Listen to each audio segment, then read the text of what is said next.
you've ever tried to train a LoRa or fine-tune a model, you know the pain. You spend hours collecting images, manually cropping them, and writing captions one by one. It's tedious, it's slow, and honestly, it's the reason most people quit before they even start training. Today I'm going to show you a better way. I've updated my open source MultiVision Toolkit to version 2. It now runs the state-of-the-art Qwen3-VL and Qwen3-VL models locally on your machine. It's got flash attention for 4x faster speeds, a dark mode UI, and a workflow designed specifically for AI Toolkit.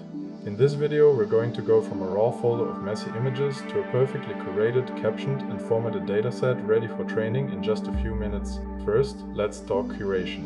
Quality beats quantity every time. You don't need 100 mediocre images, you need 15 to 20 great ones. I've dragged my raw folder into the toolkit. Now I can use the arrow keys to navigate. R to approve, R to reject. I'm looking for clear subjects, good lighting, and variety. Notice how fast this is? The app preloads the next image, so there's zero lag. Once I'm done, I have my approved folder ready to go.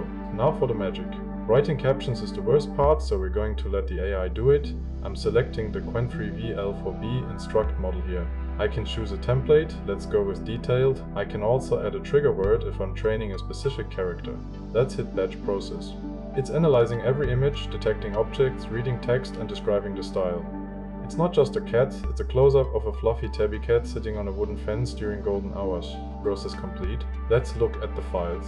We have our images and matching.txt files with our captions. This is exactly the format AI Toolkit needs. All I have to do now is point my training config to this folder. The toolkit has even generated a summary report for me, so I can double check everything before I burn GPU hours. And that's it. What used to take me all afternoon just took us less than 10 minutes. The MultiVision Toolkit is 100% free and open source. It runs locally, so your data stays private. I've put the link to the GitHub repo in the description. Download it, give it a try, and let me know what you create. Don't forget to like and subscribe for more AI workflows. See you in the next one.